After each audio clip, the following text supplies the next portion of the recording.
সুপ্রিয় দর্শক, আসসালামু আলাইকুম। আশা করছি সবাই ভালো আছেন। সো আজকের ভিডিওতে আলোচনা করার চেষ্টা করব যে বর্তমান সিচুয়েশনে তুর্কি সাইপ্রাসের ভিসা অনেকেই পাচ্ছেন, আবার পেয়েও ভিসা নিয়ে ফ্লাইট করতে পারছেন না। এরপরে দেখা যায় যাদের ভিসা রিয়েল আছে কিন্তু তারা যেতে পারছেন না।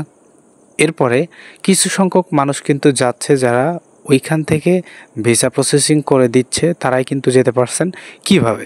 সো এই যে বিভিন্ন ধরনের প্রশ্নের উত্তর আজকের ভিডিওতে পেয়ে যাবেন। সো যারা নতুন দর্শক, এমন সব আপডেট প্রত্যেক দিনই পেতে চান, তারা অবশ্যই চ্যানেলটি সাবস্ক্রাইব করে রাখবেন, যাতে প্রত্যেক দিনের আপডেট মিস না হয়ে যায়।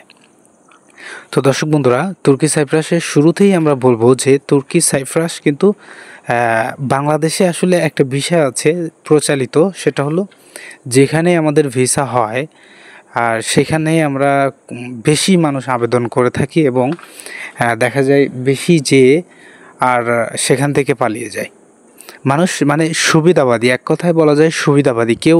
আর এইখান থেকে যারা যাচ্ছেন বেশিরভাগ মানুষের কিন্তু ফেক ডকুমেন্টস।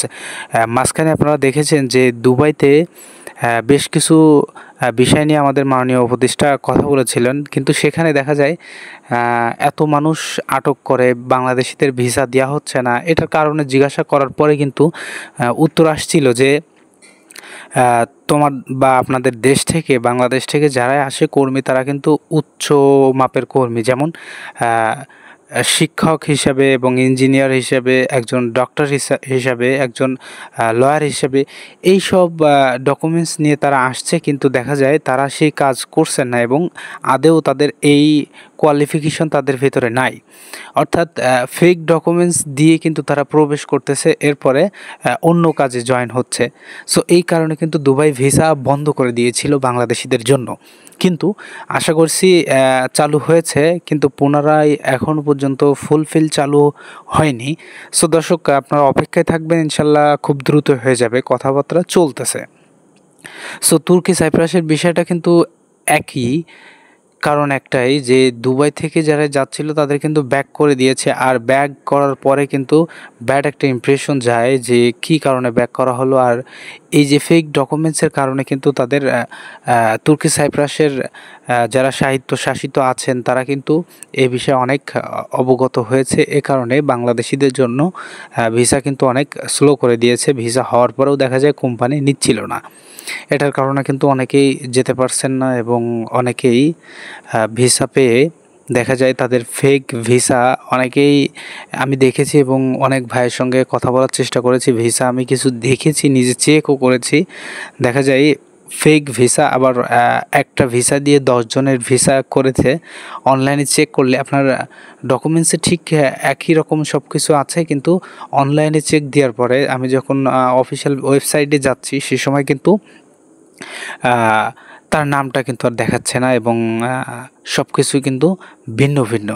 সো আপনারা এই চিটার বাটপার থেকে অবশ্যই সরে দাঁড়াবেন, আমি আপনাদেরকে সাজেস্ট করি। হ্যাঁ, যদি আপনারা বলেন যে ভাই সবই বলছেন চিটার বাটপার, তাহলে আমরা কার মাধ্যমে যাব? তো আপনাদের এটার জন্য সময় নিতে হবে যে আপনি কার মাধ্যমে যেতে পারলে খুব ভালোভাবে এবং কম সময়ের ভেতরে যেতে পারবেন, আর কারা এই তুর্কি সাইপ্রাস সম্পর্কে সঠিক তথ্য এবং সঠিকভাবে ভিসা প্রসেস করে মোটামুটি সময় নিয়ে তারা কর্মী পাঠাচ্ছে এবং সরকারি লাইসেন্সভুক্ত কিনা। আর সরকারি লাইসেন্সভুক্ত নিয়েও কিন্তু অনেকেই চিটার বাটপারি শুরু করেছে। সো আপনারা এখন দেখবেন রেশিও, এক দেশে যেতে গেলে কিন্তু প্রথমত আপনার দেখতে হবে যে সেই দেশের রেশিওটা কেমন, ভিসার রেশিওটা কেমন। অর্থাৎ আর একটা বিষয় আমি আপনাদেরকে মোটিভেট করার চেষ্টা করব যে আপনারা এই ভিসার পিছনে পড়ে না থেকে অবশ্যই চেষ্টা করবেন ভাষার স্কিল, যেখানে যেতে চান ম্যাক্সিমাম ইংলিশটা একটু মোটামুটি শিখে যাবেন। হাই হ্যালো কেমন আছেন কে থেকে এইসব বিষয়ে আপনি অবশ্যই শিখে যাবেন। আর আপনার কাজ শেখার জন্য অবশ্যই চেষ্টা করবেন একটা সার্টিফিকেট ম্যানেজ করার, বা হচ্ছে যে কোনো একটা ট্রেনিং সেন্টার থেকে আপনি আপনার সার্টিফিকেট নিয়ে অ্যাপ্লাই করতে পারবেন। দেন আপনার জন্য অনেক ভালো হবে, সেখানে যে অনেক অপরচুনিটি করতে পারবেন।